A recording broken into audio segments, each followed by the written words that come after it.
I'm Haley Lawson and this is report number 4. So unfortunately, the kindergarten teacher over at Gordon doesn't teach there anymore, so I wasn't able to talk to Annabelle's previous teachers to get an understanding on her prior knowledge.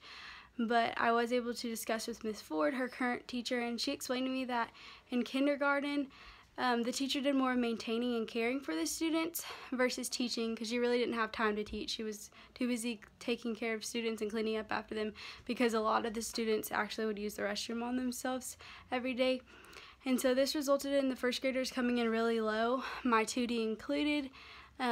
She's actually a non-reader. So her favorite subject in school last year was math, and she said it was because she got to use blocks. And her least favorite subject, she didn't have one for last year, which I thought was neat, but also made sense because she wasn't really taught much in this classroom, so how could she dislike one of the subjects? And her current favorite subject is reading, and she said it's because she gets to see me each week. And her least favorite subject is math, which is pretty ironic, but she just said that it's hard for her. I asked her why the subjects differ from year to year, and she told me it's just because she's getting bigger, and as people get bigger, things get harder.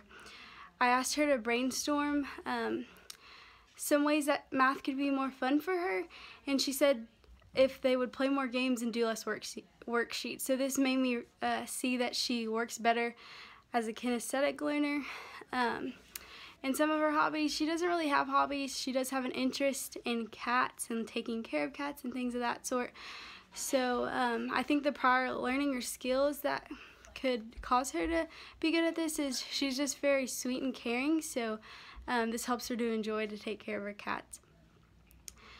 In our tutoring sessions, me and my tutie basically do worksheets that Miss Ford gives us, and they're just leftover things she didn't finish. Usually they have to do with vocabulary and things of that sort. Once again, my tutie's learning modality that she works best with is kinesthetic. It's more things that I explain to her she kind of has to do on her own before she understands it better. And so she doesn't really have that much prior knowledge to build upon from her previous school year. So I think what I would do is work on the stuff that she's doing well in now. And since she does really good at these crossword puzzles and word searches and things of that sort, I would focus more on that to help her enhance her vocabulary.